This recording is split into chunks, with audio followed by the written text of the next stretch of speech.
இயற்கை விவசாயம் பண்ணுன்ற ஒரு எய்மில் வந்து நான் வந்தப்போ எல்லாரும் ரெஃபர் பண்ண வந்து மீனமிலம், பஞ்சகாவியம், ஜீவாமிர்தம் இந்த மாதிரி ஐட்டத்தை போட்டு தான் நம்ம இயற்கை விவசாயம் பண்ணணும் அப்படின்னு நம்மாழ்வார் ஐயா, பிரிட்டோராட்சி அவர்லாம் சொல்லும்போது அவங்கள ஃபாலோ பண்ணி தான் நம்ம வந்து இயற்கை விவசாயம் பண்ணது ட்ரை பண்ணோம். என்ன பண்ணோம்னா அடிவரமாக வந்து எருவு போட்டோம், வேம் போட்டோம். க்ரோத் இருந்தாலும் ஸ்பீடாக இல்லை, மீனமிலம் வாங்கி யூஸ் பண்ணலாம் அப்படின்ட்டு. இதனால் லிட்டருக்கு 20 ml. இதோட வளர்ச்சி வந்து எனக்கு 4 நாளே தெரிஞ்சு 7 நாளையில நல்ல வித்தியாசம் தெரிஞ்சுது. 7 நாளைக்கு அப்புறம் நல்ல க்ரோத் வந்து 15 டேஸ்க்கு அப்புறம் நல்லாவே டிஃப்ரெண்ட் ஆயிடுச்சு. நல்ல பயிர் வளரவும் ஆரம்பிச்சு. 3 டைம் தான் ஸ்ப்ரே பண்ணியிருக்கோம்.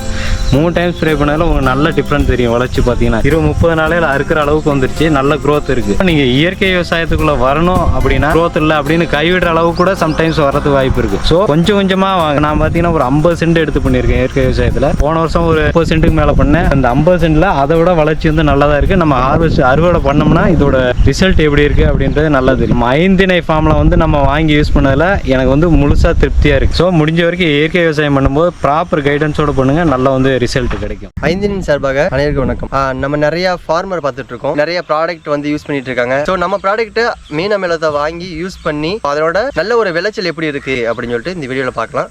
வாங்க நம்ம வீடியோக்குள்ள போகலாம். வணக்கங்க, என் பேர் ராஜ்குமார். நான் பைத்தம்பாறை கிராமம். இப்போ நான் வந்து இண்டஸ்ட்ரியில் ஒர்க் பண்ணிட்டு இருந்தேன். விவசாயத்துக்குள்ள வந்து நான் புதுசு இல்லை அப்படின்னாலும் எனக்கு அனுபவம் வந்து கம்மி. அப்படின்றப்ப நான் வந்து இயற்கை விவசாயம் பண்ணுன்ற ஒரு எய்மில் வந்து நான் வந்தப்போ எல்லாரும் ரெஃபர் பண்ண வந்து மீனமிலம், பஞ்சகாவியம், ஜீவாமிர்தம் இந்த மாதிரி ஐட்டத்தை போட்டு தான் நம்ம இயற்கை விவசாயம் பண்ணணும் அப்படின்னு நம்ம சொல்லும்போது அதை யார் சொல்கிறது அப்படின்னா நம்மாழ்வார் ஐயா, பிரிட்டோராட்சி அவர்லாம் சொல்லும்போது அவங்கள ஃபாலோ பண்ணி தான் நம்ம வந்து இயற்கை விவசாயம் பண்ணது ட்ரை பண்ணோம். அப்போ முயற்சி பண்ணப்போ போன வருஷம் வந்து இந்த அளவுக்கு மீனமிலம்லாம் யூஸ் பண்ணலை. இருந்தாலும் ஈல்டு கம்மியாக தான் இருந்தது. ஸோ இந்த வருஷம் நம்ம வந்து ட்ரை பண்ணணும் அப்படின்றதுல முயற்சி பண்ணோம். அப்போ மீனமிலம், பஞ்சகாவி அதெல்லாம் நம்ம எங்கே கிடைக்குது அப்படின்னு நம்ம பக்கத்தில் சர்ச் பண்ணோம். நம்ம ரொம்ப நியர்பையாக வந்து 5 திணை ஃபார்மில் வந்து எங்களுக்கு கிடைச்சிது. அப்போ வந்து அங்கேருந்து நாங்கள் வாங்கிட்டோம். ஃபஸ்ட்டு வந்து பார்த்தீங்கன்னா இப்போ நம்ம பின்னாடி பார்க்குறது அச்சியா பண்ணி மேலே அம்மன் பண்ணி நட்டுருக்கோம். அச்சியா பண்ணி பார்த்தீங்கன்னா ஒரு 1/2 ஏக்கர், அம்மன் பண்ணி 1 ஏக்கர் நட்டுருக்குறோம். நட்டப்போ பயிர் நட்டு ஒரு 30 நாள் வரைக்கும் வந்து க்ரோத் கம்மியாக தான் இருந்தது. நம்ம என்ன பண்ணோம்னா அடிவரமாக வந்து எருவு போட்டோம். அதுக்கு அடுத்து பார்த்தீங்கன்னா வேம் போட்டு க்ரோத் இருந்தாலும் நம்ம வந்து க்ரோத் வந்து ஸ்பீடாக இல்லை, ரொம்ப ஸ்லோவாக இருந்தது. அப்போ நம்ம என்ன பண்ணோம் அப்படின்னா மீனமிலம் வாங்கி யூஸ் பண்ணலாம் அப்படின்ட்டு அப்போ வந்து நம்ம என்ன பண்ணோம்னா ஃபஸ்ட்டு நம்ம வந்து கெமிக்கல் யூஸ் பண்ண ஸ்ப்ரே இருந்ததுனால தண்ணி வழியாக தான் நம்ம விட்டோம். அப்படின்னா லிட்டருக்கு 20 ml. அவங்க என்ன ரெஃபர் பண்ணாங்களோ அதை தான் நம்ம யூஸ் பண்ணோம். நம்மளாம் எதுவும் யூஸ் பண்ணலை. அப்படி யூஸ் பண்ணப்போ பார்த்தீங்கன்னா இதோட வளர்ச்சி வந்து எனக்கு 4 நாளே தெரிஞ்சு 7 நாளையில நல்ல வித்தியாசம் தெரிஞ்சுது. ஃபஸ்ட்டு ரொம்ப டல்லாக இருந்தது. 7 நாளைக்கு அப்புறம் நல்ல க்ரோத் வந்து 15 டேஸ்க்கு அப்புறம் நல்லாவே டிஃப்ரெண்ட் ஆயிடுச்சு. நல்ல பயிர் வளரவும் ஆரம்பிச்சிருச்சு. அதுக்கடுத்து பார்த்தீங்கன்னா நம்ம எவ்ரி 15 டேஸ் ஒன்று தான் விட்டோம். 10 டேஸ் ஒரு டைம் விடணும். நம்ம டைம் இல்லை, அதனால சில காரணத்தினால நம்ம 15 நாளைக்கு ஒரு டைம் விட்டோம். ஃபர்ஸ்ட் டைம் வந்து நீர்வழி பாசனம் தான் விட்டோங்க. நீர்வழி பாசனம் விட்டப்போ வெறும் மீனமிலம் மட்டும் லிட்டருக்கு 20 ml அந்த கணக்கு பண்ணி நம்ம வந்து விட்டோம் வந்து நல்ல க்ரோத் இருந்தது. அதுக்கப்புறம் என்ன பண்ணோம் அப்படின்னா அடுத்து ஒரு 20 டேஸ் கழிச்சு ஜீவாமிர்தமும்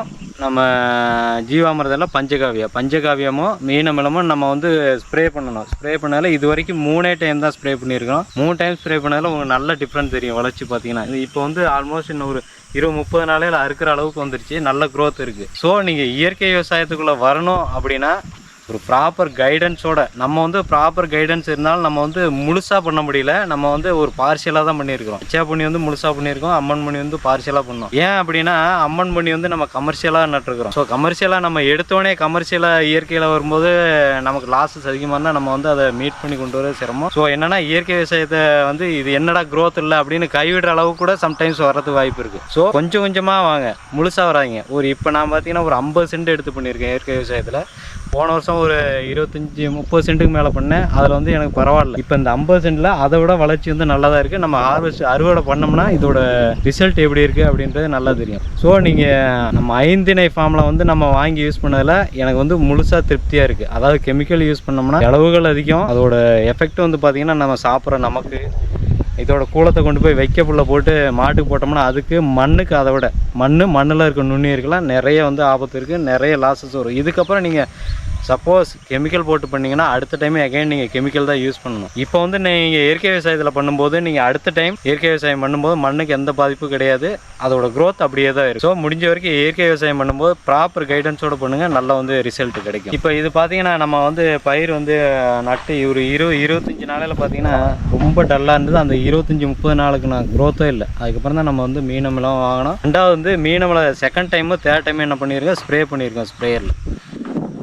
அது பார்த்திங்கன்னா நம்ம லிட்டருக்கு வந்து 5 ml அப்படின்ற கணக்கு பண்ணி வந்து பார்த்திங்கன்னா பஞ்சகாவியாகவும் 20 ml அப்படின்ற ரேஷியோவில் கணக்கு பண்ணி நம்ம மீனமிலும் ஸ்ப்ரே பண்ணியிருக்கோம். பட் இது வந்து அதிகம், நம்மளோட க்ரோத் கம்மியாக இருந்ததுனால அதிகமாக யூஸ் பண்ணோம். பட் இயற்கையில் பண்ணும்போது இதோட கம்மியாக யூஸ் பண்ணாலே போதும். அடுத்து நம்ம இப்போ அச்சா பண்ணி பார்த்தோம். அடுத்தது இதோட க்ரோத் பார்த்துருப்பீங்க. அடுத்து நம்ம அம்மன் பண்ணி போகலாம். அம்மன் பண்ணியோட க்ரோத் எப்படி இருக்குன்னு பாருங்கள்.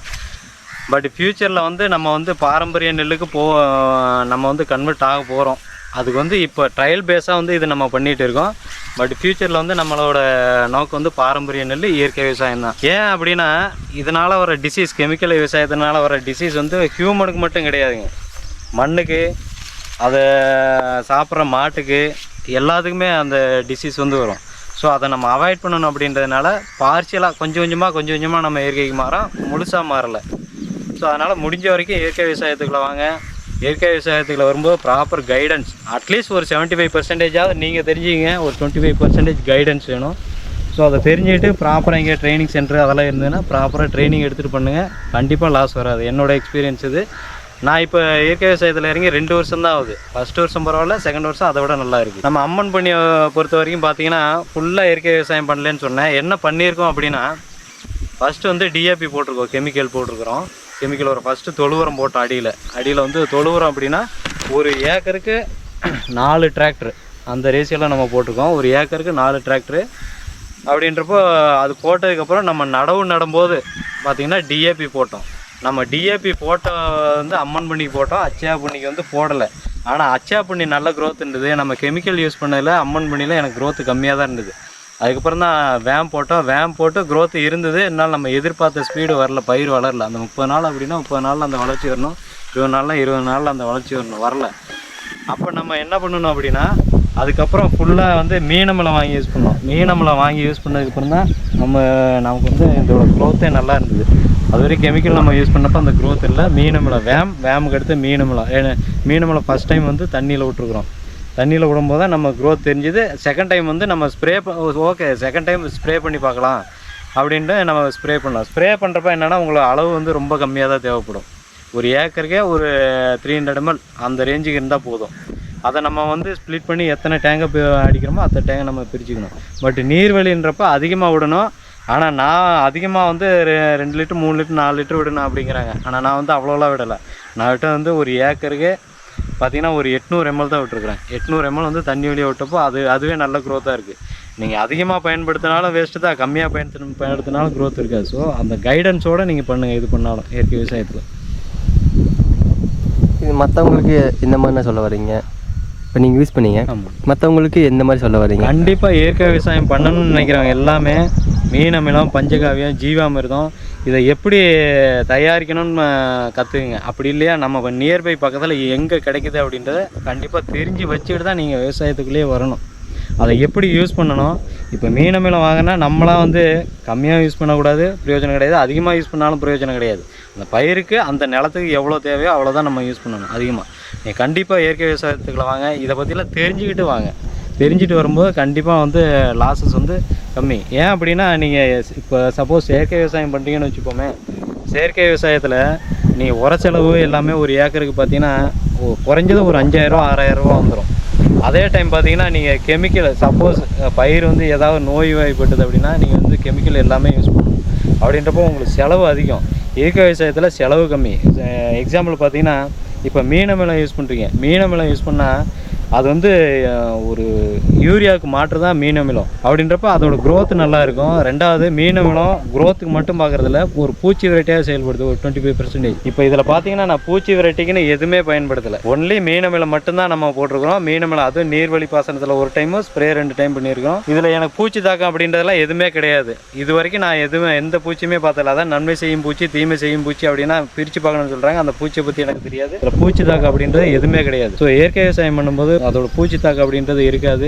நான் என்ன சொல்ல வரேன்னா இயற்கை விவசாயத்தில் கண்டிப்பாக எல்லாரும் வாங்க. அட்லீஸ்ட் ஒரு 75% நாலேஜே வாங்க. நாலேஜோட வந்தீங்க அப்படின்னா கண்டிப்பாக இதில் ஜெயிச்சிடலாம். கண்டிப்பாக மீன் அமிலம் பஞ்சகாவியம் கண்டிப்பாக யூஸ் பண்ணுங்க. அதோட ரிசல்ட் வந்து வேற லெவல். இப்போ நான் என்ன சொல்கிறேன் அப்படின்னா, நான் பயிர் நட்டப்ப வீடியோ எடுத்தாங்க. அதுக்கப்புறம் பக்கத்தில் எங்கள் சித்தப்பா பெரியப்பாலாம் இருக்கிறாங்க. அவங்க வந்து பார்த்துட்டு என்ன சொன்னாங்கன்னா, அதை நான் இனிஷியலாக பயன்படுத்துறதுக்கு முன்னாடி நான் சொல்கிறேன் இந்த விஷயம்.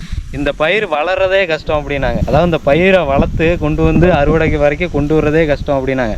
ஆனால் நான் அதை யூஸ் பண்ணதுக்கப்புறம் இப்போ என்ன சொல்கிறாங்க, பரவாயில்ல இந்த அளவுக்கு இதில் ஒர்த்து இருக்கா, இந்த அளவுக்கு இயற்கை விஷயத்தில் இருக்குதா அப்படின்னா இருக்குது, இல்லைன்னு நான் சொல்லலை. இப்போ என்னன்னா அதை பார்த்துட்டு அவங்க ஆச்சரியப்படுறாங்க. எனக்கு ஆச்சரியம் தான், இருந்தாலும் அவங்க சொல்லும்போது நம்ம வந்து ஆச்சரியப்படுறதை விட வேற ஒருத்தர் நம்ம சொல்லும்போது வந்து நமக்கு இன்னும் அதை மோட்டிவேட்டாக தான் இருக்கும், இன்னும் நம்ம ஊக்கப்படுத்துகிற மாதிரி இருக்கும். அதனால் கண்டிப்பாக இதை பயன்படுத்தணும். இதில் நெல் விவசாயம் அப்படின்னா பயிர் நட்டுட்டீங்க, நடுறதுக்கு முன்னாடி வந்து பார்த்தீங்கன்னா ஜீவாமிர்தம் எல்லாமே இருக்குது, அதெல்லாம் வந்து இருக்குது, இல்லைன்னு நான் சொல்லலை. ஆனால் ஒன்ஸ் நம்ம நட்டுட்டோம் அப்படின்னா நமக்கு ரொம்ப முக்கியமானது மீன் அமிலம் பஞ்சகாவியம். இந்த ரெண்டுமே வந்து பயிரோட க்ரோத்துக்கு நாட் ஓன்லி ஃபார் நெல் மட்டும் கிடையாது, எல்லா பயிருக்குமே இது முக்கியம். நெல் வந்து நான் இப்போ நெல்லில் பயன்படுத்தி எனக்கு நல்ல ரிசல்ட் வந்திருக்குது. மேபி முன்னாடி உள்ள பழைய கிளிப் ஆட் பண்ணால் அதில் நீங்கள் ரெண்டையும் கம்பேர் பண்ணி பார்த்தீங்கன்னா உங்களுக்கு நல்ல டிஃப்ரெண்ட் தெரியும். அந்த பயிர் எப்படி இருந்தது, இப்போ எப்படி இருக்குது அப்படின்றது. இந்த அளவுக்கு வளரும் அப்படின்றது எதிர்பார்க்காத ஒரு விஷயம். இது அறுவடை பண்ணுறதுக்கு பார்த்தீங்கன்னா இன்னும் வந்து ஒரு 20 நாளிலேருந்து 30 நாள். இப்போ பார்த்தீங்கன்னா இது எல்லாமே இப்போ தான் நெல் கொஞ்சம் பழுக்க ஆரம்பிக்குது, ஓரளவு மெச்சூர்ட் ஆகிருக்கு. சிலது இன்னும் மெச்சூர்ட் ஆகலை, பார்த்தீங்கன்னா இந்த ஸ்டேஜில் இருக்குது. இது எல்லாமே வந்து மெச்சூர்ட் ஆகணும் அப்படின்னா இன்னும் ஒரு 20லேருந்து 30 நாள் ஆகும். மேக்ஸிமம் ஒரு 30 டேஸ் தான் ஆகும். 30 டேஸில் நம்ம வந்து அறுவடை பண்ணிடலாங்க. அறுவடை பண்ணப்போ எனக்கு வந்து போன வருஷத்துக்கு இந்த வருஷம் நெல்லை பார்க்கும்போது நல்ல வளர்ச்சி நல்லா இருக்குது. நெல் விளைஞ்சிருக்க வித்தியாசம் பார்த்தீங்கன்னா போன வருஷத்துக்கு இந்த வருஷம் எனக்கு நல்ல வித்தியாசம் தெரியுது. ஸோ நம்ம அறுவடை பண்ணி பார்த்தோம் அப்படின்னா இதோட ரிசல்ட் நமக்கு நல்லாவே தெரிஞ்சு. போன வருஷத்துக்கு இந்த வருஷத்துக்கு எப்படி என்னோட விஷுவலாக பார்க்கும்போது க்ரோத் இருக்குது. நம்ம அறுவடை பண்ணும்போது அதோட க்ரோத் இன்னும் நல்லா நமக்கு தெரியும். பட் என்னன்னு கேட்டிங்கன்னா கண்டிப்பாக இயற்கைக்குள்ளே வாங்க, வித்தியாசம் எனக்கு இப்போவே தெரியுது. இப்போ இது பார்த்தோம்னா நம்ம மீன் அமிலம் பஞ்சகாவியம் யூஸ் பண்ணியிருக்கோன்னு சொன்னோம் இல்லைங்களா, இதை யூஸ் பண்ணி நம்ம அறுவடை பண்ணுவோம். அறுவடை பண்ணினதுக்கப்புறம் நம்ம இதுக்காக இப்போ உழவு ஓட்டுறது, நடவு நடுறது அதெல்லாம் வந்து அவாய்ட் பண்ண முடியாத செலவு. அதுக்கப்புறம் உர செலவு, இந்த மாதிரி மீன் அமிலம் இதெல்லாம் நான் எவ்வளோ யூஸ் பண்ணேன், எனக்கு எவ்வளோ நெல் வந்திருக்கு. போன வருஷம் நான் நட்டும்போது இதே 1 ஏக்கர் நடும்போது எவ்வளோ நெல் வந்தது, இந்த வருஷம் எவ்வளோ நெல் வந்தது, அதுக்கான செலவு எவ்வளோ இருக்குது. அதான் நான் சொல்கிறது உர செலவு. நம்ம அறுவடை பண்ணுற செலவை தவிர்க்க முடியாது, பயிர் நடவு நடுறதை தவிர்க்க முடியாது, உழவு செலவு தவிர்க்க முடியாது. ஆனால் உரச்செலவு அது வந்து நம்ம போன வருஷத்துக்கு இந்த வருஷத்துக்கு எவ்வளோ கண்ட்ரோல் பண்ணியிருக்கிறோம், எவ்வளோ குறைஞ்சிருக்குது, எவ்வளோ மகசூல் வந்திருக்கு அப்படின்றத நெக்ஸ்ட் வீடியோவில் கண்டிப்பாக நான் சொல்கிறேன். கண்டிப்பாக உங்களுக்கு ஷேர் பண்ணுறேன். அப்போ உங்களுக்கு இதோட க்ரோத் உங்களுக்கு நல்லாவே தெரியும். இப்போ இதுக்கு பார்த்தீங்கன்னா நான் மீன் அமிலம் பஞ்சகாவியம் அப்படின்ட்டு பார்த்தீங்கன்னா மொத்தமே ஒரு இந்த 1.5 ஏக்கருக்கு நான் சேர்த்து சொல்கிறேன், ஒரு 1200 ரூபா அதிகபட்சம் நான் செலவு பண்ணியிருப்பேன். இந்த 1200 ரூபாயில் நல்ல க்ரோத் இருக்குது. இப்போ இதுக்குன்னு பார்த்தீங்கன்னா இது வந்து அச்சா பண்ணி, இது வந்து நான் சுத்தமாக இயற்கையில் பண்ணுறதுனால இதுக்கு நான் பயன்படுத்தினது இது வரைக்கும் ஒரு 1.5லேருந்து 2 லிட்டர் மீன் அமிலம் பஞ்சகாவியம் இருக்கும். அடி உரம் வந்து ஆர்கானிக் உரம் ஒரு 800 ரூபா, 400 ரூபாய் 800 ரூபாய்க்கு போட்டுக்கிறோம், அவ்வளோதான். எப்போ இதுக்குன்னு உர செலவு பார்த்தீங்கன்னா அதிகபட்சமே ஒரு 1000 ரூபா 1200 ரூபா தான் இருக்கும் 1/2 ஏக்கருக்கு. இதுக்கு நம்ம அதிகமாக பண்ணியிருக்கோம், இது வேற கணக்கு. நம்ம பியூர் இயற்கையாக பண்ணதுக்கு வந்து இது வரைக்கும் நம்ம 1200 ரூபா அந்த ரேஞ்சுக்கு தான் பண்ணியிருப்போம். நம்ம ஃபைனலாக வந்து நம்ம எவ்வளோ செலவாயிருக்கு அப்படின்றது நம்ம அறுவடை பண்ணும்போது கண்டிப்பாக சொல்கிறோம். இதுக்கு எவ்வளோ அதாவது உழவு ஓட்டினது கிடையாது, பயிர் நட்டது கிடையாது, அடி ஒரு தொழு உரம் போட்டது கிடையாது, எருவு போட்டது கிடையாது. அதுக்கப்புறம் எவ்வளோ செலவு பண்ணியிருக்கோம் அப்படின்றத நம்ம கண்டிப்பாக அறுவடை பண்ணும்போது ஷேர் பண்ணுறோம். தேங்க்யூ.